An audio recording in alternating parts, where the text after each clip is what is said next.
అందరికీ నమస్కారం. ఈరోజు మీ అందరికీ నేను వినిపించబోయే కథ నారీ నారీ నడుమ. రచయిత శ్రీమతి లక్ష్మీ రంగరాజన్ గారు.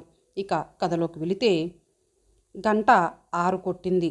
స్టాఫ్ అంతా సర్దుకొని బయలుదేరసాగారు. మురారికి మాత్రం ఇంటికి వెళ్ళబుద్ధి కాలేదు. ఇంటికి వెళ్తే ఏ సమస్య ఎదురవుతుందోనన్న భయం. ఓ ప్రక్క భార్య, ఓ ప్రక్క అమ్మ, ఇద్దరి మధ్య సతమతమైపోతున్నాడు. ఎవరి వైపు మాట్లాడినా కష్టమే. మౌనంగా ఉంటే మరీ కష్టం. ఏం చేసేది? పాపం భార్గవి కూడా తనలాగే అలసిపోయి ఆఫీస్ నుంచి వస్తుంది. కాకపోతే ఓ గంట ముందు. పాపం అమ్మ ఒక్కతే రోజంతా ఇంట్లో ఉండి అన్ని పనులు చేయడంతో పాటు 2 ఏళ్ల బాబుని చూసుకోవాలి. బలహీనతో చేతగాని తనమో విసుగంతా భార్గవి మీద చూపిస్తుంది. వచ్చి రాగానే ఏదో ఒకటి అంటే భార్గవికి విసుగ్గా ఉండదా? కాస్త మెల్లగా చెబితేనేం అంటే అమ్మకి కోపం. మీ నాన్న పోయాక నేను కానిదాన్నైపోయాన్రా అంటూ ఏడుపులు. భార్గవికి కొంచెం కోపం ఎక్కువే, ఓపిక తక్కువ. మాటకు మాట అంటూ చిన్న విషయాన్ని పెద్దది చేస్తుంది. అసలు ఉద్యోగం చేయాల్సిన అవసరం లేదు. ఇంట్లో రోజంతా ఉంటే పిల్లి ఎలుకలా కీచులాడుకోరు. అందుకే ఉద్యోగానికి వెళ్ళడం అయ్యింది. కొంతవరకు సర్దుకోవచ్చుగా మరి. ఈరోజు ఏ సమస్యో ఏమో మరి. ఇంట్లోకి అడుగు పెట్టగానే, ఒరేయ్ మురారి, సీత కూతురు పెద్ద మనిషి అయిందంట, ఫోన్ చేసి చెప్పింది. నన్ను రమ్మందిరా, ఎప్పుడు వెళ్ళమంటావు?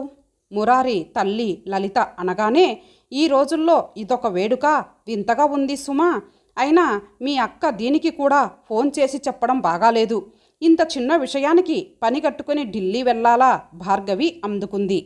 అదేంట్రా నీ భార్య అలా అంటుంది?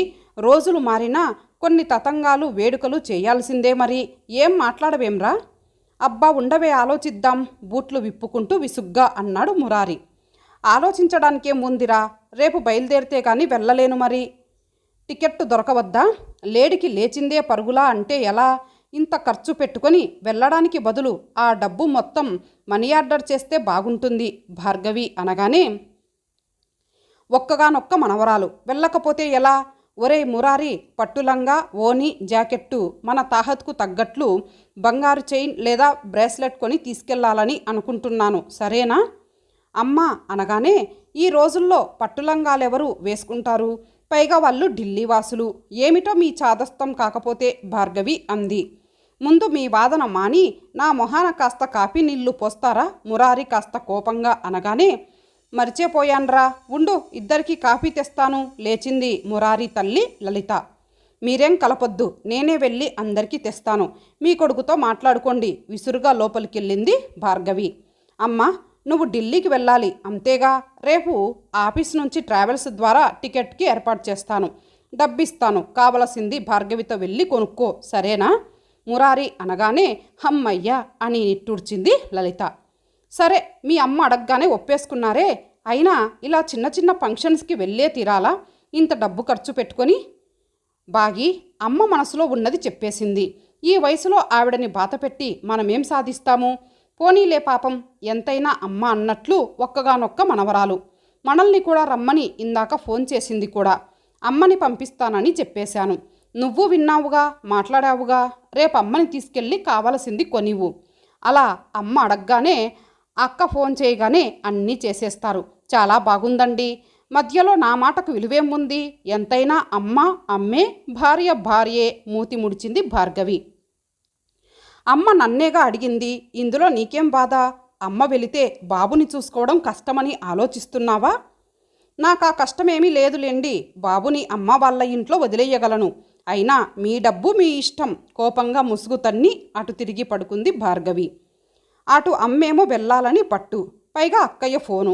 భార్గవి అన్న దాంట్లో న్యాయం లేకపోలేదు. అమ్మ వినదుగా. ఇద్దరి మధ్య నలిగిపోయేది నేనే సుమా. భగవంతుడా అనుకుంటూ ప్రక్కన పడుకున్న బాబు మీద చేయి వేసి కళ్ళు మూసుకొని పడుకున్నాడు మురారి. లలిత అనుకున్నట్లు ఢిల్లీ బయలుదేరి వెళ్ళిపోయింది.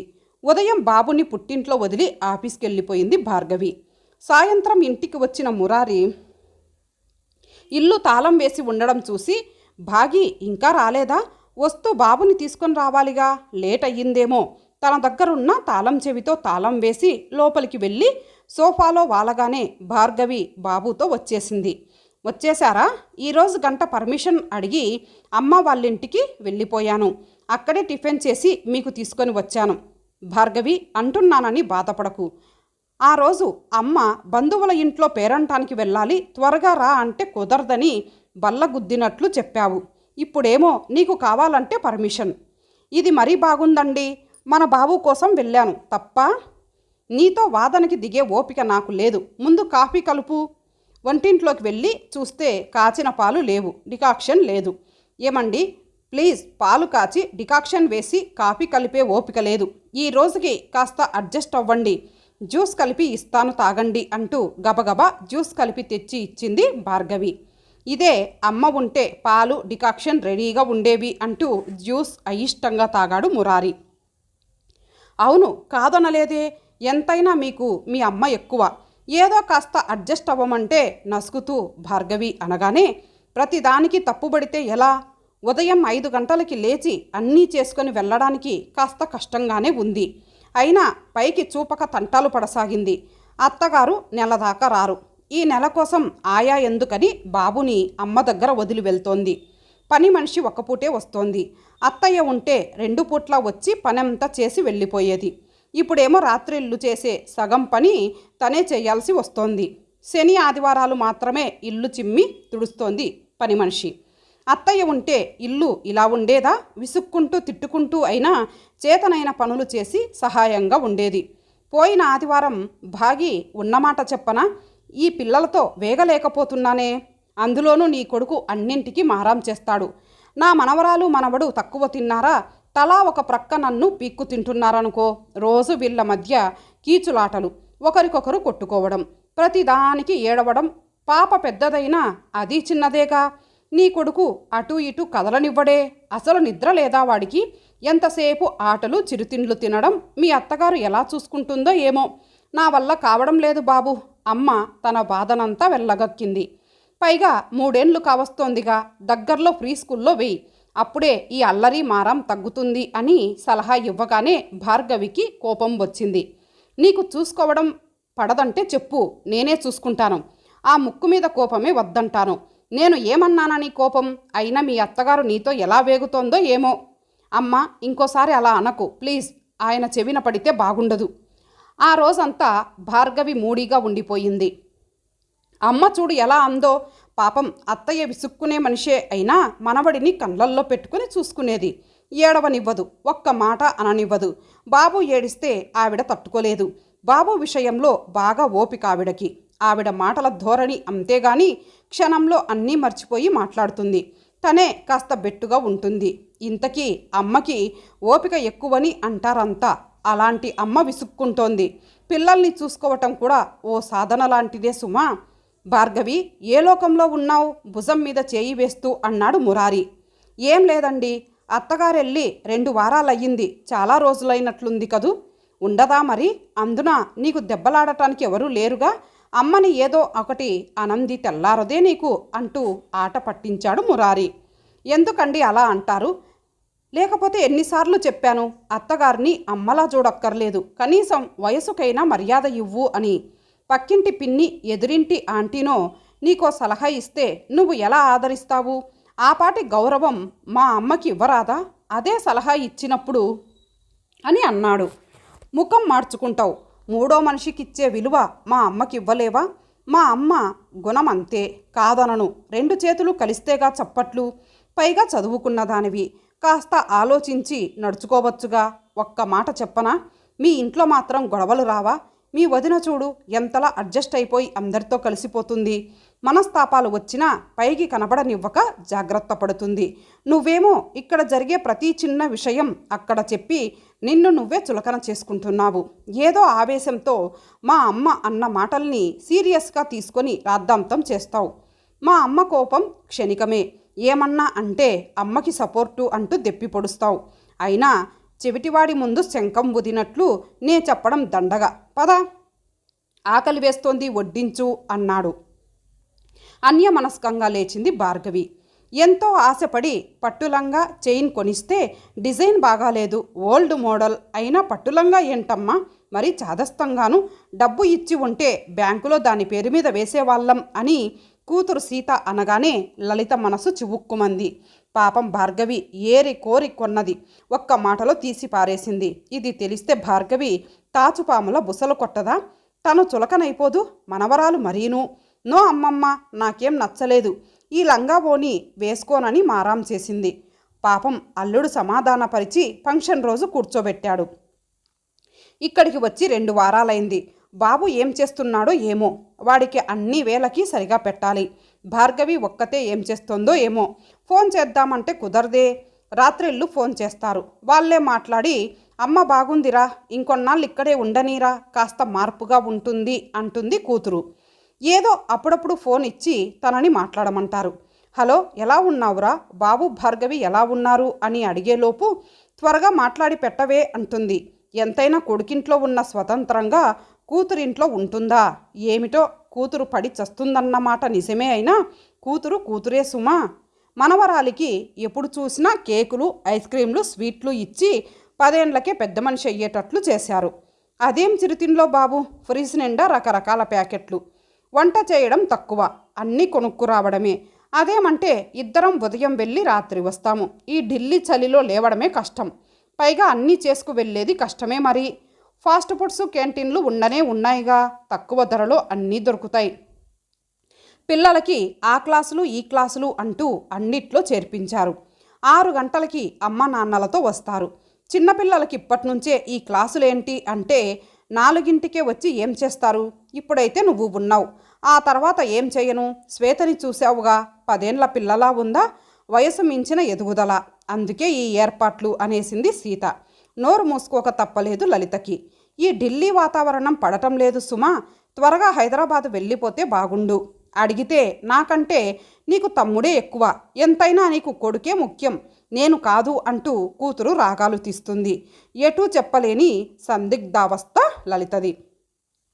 మురారి ఎప్పుడు అనేవాడు, ఆ ఎదురింట ఆంటీ తన కోడలి గురించి చెప్పినప్పుడు నువ్వేమన్నావు? పాపం అలా అనకండి, తను ఓ ఆడకూతురే కదా, చదువుకుంది, ఉద్యోగం చేస్తోంది, మనమే సర్దుకుపోవాలి. ఈ కాలపు పిల్లలు అటూ ఇటుగా ఉంటారు, మనమే జాగ్రత్త పడుతూ మన మర్యాద కాపాడుకోవాలి అని మంచిగా బుద్ధి చెప్పావు. కానీ భార్గవి విషయంలో నీ మంచితనాన్ని కాపాడుకోనంటున్నావు. కూతురిగా చూడనక్కర్లేదు, ఓ ఇంటి ఆడపడుచుగా చూడవచ్చుగా. ఇద్దరికిద్దరూ ఆవేశపరులే, దెబ్బలాడుకుంటారు. నేను నా భార్యని వెనకేసుకు రావడం లేదు. ఈగో వల్లనే మీ ఆడవాళ్ళు కలిసిపోలేక సతమతమవుతూ మధ్యలో మమ్మల్ని ఇరికిస్తున్నారు. మాటలు తగ్గిస్తే అన్నీ సర్దుకుపోతాయి. మాట పెరగడం వల్లే కదా వాదనలు. బాగా ఆలోచించు, నీ మనసు నాకు తెలుసు, అది చాలదా? చెప్పమ్మా అని వాడన్నట్లు దెబ్బలాటకి కారణం ఈగోనే. మురారి ఇద్దరికీ సొంతమని తెలిసినా తన మాటే నెగ్గాలి అనే పంతాల వల్లే వాదనలు. తను పెద్దది, మురారి చెప్పినట్లు కాస్త ఓ మెట్టు దిగి మాటలు తగ్గిస్తే సమస్యలు రావు. చిన్నవాళ్ళకి మార్గదర్శకంగా ఉండాలి కానీ ఆటంకంగా ఉండరాదు సుమా. కూతురింట్లో ఎవరిష్టం వచ్చినట్లు వాళ్ళు ఉంటారు, ఒకరితో ఒకరు మాట్లాడుకోవడం తక్కువే. అందుకే ఇల్లు ఎప్పుడు నిశ్శబ్దంగా ఉంటుంది. త్వరగా హైదరాబాద్ వెళితే బాగుండును. భార్గవితో కీచులాటలో కూడా ఓ థ్రిల్లు ఉంది సుమా. బాబుని చూడాలని ఉంది, వాడి ముద్దు మాటలు వినాలని ఉంది. లలిత ఆడ మనసు పరిపరి విధాలా కొట్టుమిట్టాడుతోంది. అమ్మ, తమ్ముడు ఫోన్ చేశాడు, ఆఫీస్ పని మీద కలకత్తా వెళ్ళాలట, నిన్ను పంపమన్నాడు. భార్గవి ఒంటరిగా బాబుతో ఉండాలిగా, తోడు కోసం ఆయనతో చెప్తాను, టికెట్ కొంటానన్నాడు. సరేనా? పాపం భార్గవి ఏం అవస్థ పడుతుందో ఏమో, వెళ్ళిరా. కూతురు సీత అనగానే హమ్మయ్య, భగవంతుడే దారి చూపాడు అని మనసులో సంతోషపడిపోయింది లలిత. లలిత మనోవేగంతో పోటీ పడలేక రైలు సాగుతోంది. అత్తయ్య వచ్చేస్తుంది, ఇక మీదట అత్తయ్యతో అనవసరంగా ప్రతి చిన్న విషయానికి దెబ్బలాడరాదు. తన భర్త ఇద్దరికీ సొంతమే, పాపం ఏం చేసినా మెచ్చుకుంటూ ఉన్నారు ఇన్నాళ్ళు. అత్తయ్య రకరకాలు చేసి పెట్టేది, ముఖ్యంగా బాబుని కళ్ళల్లో పెట్టుకుని చూసుకుంటుంది. బామ్మ మీద బెంగతో చిన్నబోయాడు కూడా వాడు. అత్తయ్య మాటల ధోరణే అంతా, మనసులో ఏం ఉంచుకోదు, కుండ బ్రద్దలు కొట్టేలా మాట్లాడే రకం. తను అలాంటిదే కాబట్టి ఈ సమస్యలు. తనకి ఈగో ప్రాబ్లమే, తన మాటే నెగ్గాలి అని ఉండేది. మగవాడి జీవితంలో తల్లి భార్య ఇద్దరూ సమానమే. తల్లితో ప్రారంభమైన జీవితం భార్యతో ముడిపడిపోతుంది. నిజం చెప్పాలంటే ఆవిడ లేకుండా బోర్గా ఉంది. ఆయన ఎగతాళి చేసినట్లు తన నోటికి తాళం వేసినట్లుంది. చి, ఇక మీదట మాటలు తగ్గించాలి ఆయన చెప్పినట్లు. రేపు ఆఫీస్కి సెలవు పెట్టాలి. భార్గవి మనసు లలిత రాక కోసం పరితపించసాగింది. రేపు సెలవు పెడతారా? స్టేషన్కి వెళ్ళాలిగా. సెలవా ఎందుకు? పర్మిషన్ చాలు. అమ్మని ఇంట్లో దింపి భోంచేసి వెళ్ళిపోతాను, సరేనా? సరే, మీ ఇష్టం. అమ్మా అమ్మా అంటూ కలవరిస్తారే, అందుకే అన్నాను, వెక్కిరింపుగా నవ్వుతూ అంది భార్గవి. ఏం, వచ్చి రాగానే నువ్వే అమ్మని పిలిపించడానికి ఈ సలహా ఇచ్చావని తెలిస్తే అంతే, మీ ఇద్దరి మధ్య నేను ఉండలేను బాబు. అమ్మ ఒకటి చెప్పగా నువ్వు వేరేలా రియాక్ట్ అవ్వడం, అది చూద్దురు కానీ. చాలా రోజులైందిగా, నవ్వింది భార్గవి. ఇద్దరినీ తలుచుకొని నారీ నారీ నడుమ మురారీలా స్తంభించి నిలబడిపోయాడు మురారి. ఇంతటితో ఈ కథ సమాప్తం. మరలా మరొక మంచి కథతో కలుద్దాం. అంతవరకు సెలవు. నమస్తే.